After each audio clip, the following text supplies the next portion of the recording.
Pencatatan keuangan itu apa? Pencatatan keuangan adalah proses pencatatan semua transaksi keuangan yang terjadi dalam suatu entitas, baik itu perusahaan, organisasi, maupun individu, secara sistematis dan teratur. Oh, jadi setiap perusahaan harus melakukan pencatatan keuangan? Iya, tentu saja, setiap usaha harus mencatat keuangan usaha itu sendiri, dan keuangan usaha tidak boleh dicampur dengan keuangan pribadi. Mengapa begitu? Bukankah itu sama saja uang pemilik usaha juga? Emang apa dampaknya? Tentu saja, banyak dampak jika kita mencampur keuangan pribadi dengan keuangan usaha. Yang pertama, sulit menilai kinerja usaha. Kita bisa tahu dengan pasti apakah usahamu untung atau rugi. Pemasukan usaha bisa tambah besar, padahal sebagian sudah dipakai untuk keperluan pribadi.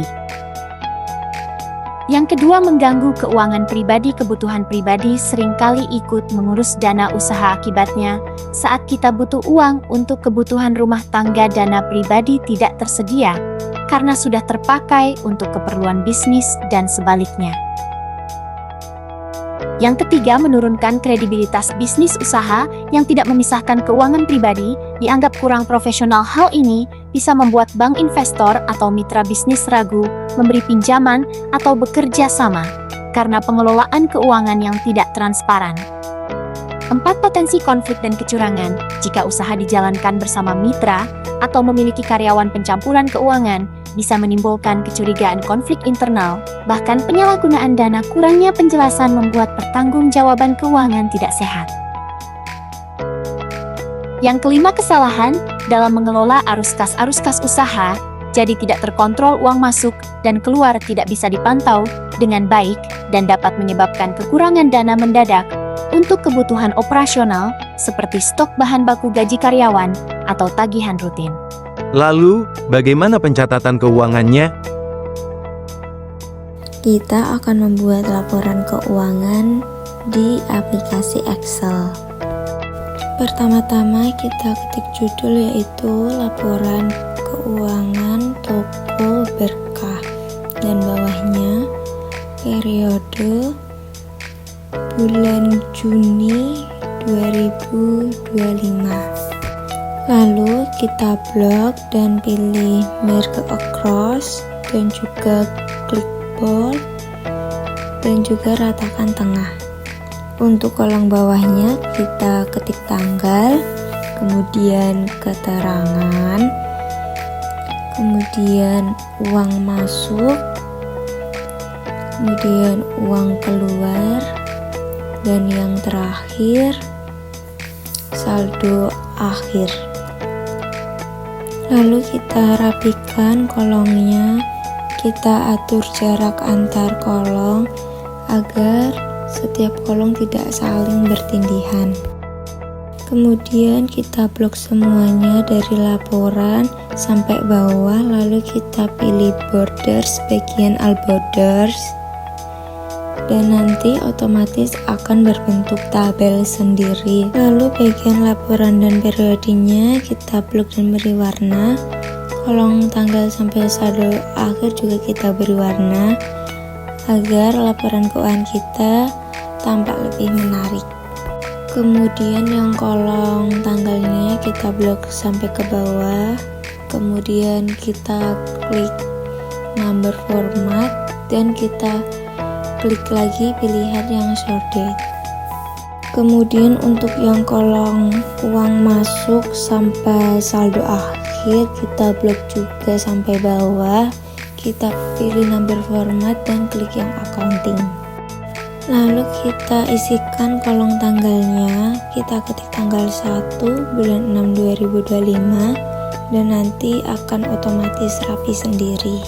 Kemudian kita ketik lagi di kolom keterangan, contohnya saldo awal dengan nominal uang masuk 3 juta. Untuk bagian saldo akhirnya agak sedikit aku zoom, dan rumusnya yaitu sama dengan klik uang masuk, min, klik uang keluar, lalu kita enter.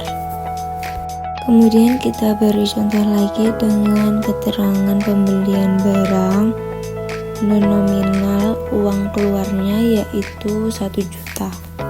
Untuk saldo akhir kolom keduanya kita beri rumus lagi, yaitu ketik sama dengan, lalu klik saldo akhir yang nominal 3 juta, lalu kita ketik plus dan klik kolom kedua uang masuk dan ketik min dan klik lagi kolom kedua uang keluar, lalu enter. Lalu kita klik dan tarik ke bawah dan otomatis rumusnya akan ikut ke bawah semua. Di sini kita akan beri sedikit rumus lagi agar saldo akhirnya kosong dan hanya akan berubah jika diisi nominal di kolom uang masuk atau uang keluarnya. Caranya kita tambahkan di rumus yang tadi, yaitu ketik IF kurung buka, ketik AND kurung buka, klik uang masuk yang kolom kedua, lalu kita klik sama dengan ketik-petik titik koma, lalu klik lagi uang keluar kolom kedua sama dengan ketik-petik kurung tutup dan kita ketik lagi titik koma, petik-petik titik koma dan di bagian akhirnya kita beri tanda tutup. Lalu kita klik dan tarik ke bawah. Bagian saldo akhirnya menjadi kosong dan hanya akan berubah jika diisi nominal di kolom uang masuk atau uang keluar. Lalu kita beri lagi contohnya di bagian keterangan, kita ketik penjualan dengan nominal uang masuk 500.000 dan nanti bagian saldo akhirnya akan otomatis berubah sendiri. Untuk kolom bawahnya nanti tinggal melanjutkan saja, tinggal diisi tanggal, keterangan dan juga nominalnya, uang masuk maupun uang keluar, dan nanti bagian saldo akhirnya akan menyesuaikan sendiri sesuai dengan pemasukan ataupun pengeluarannya. Untuk manfaatnya apa sih? Ada beberapa manfaat pencatatan keuangan. Yang pertama, menunjukkan kinerja usaha yang jelas.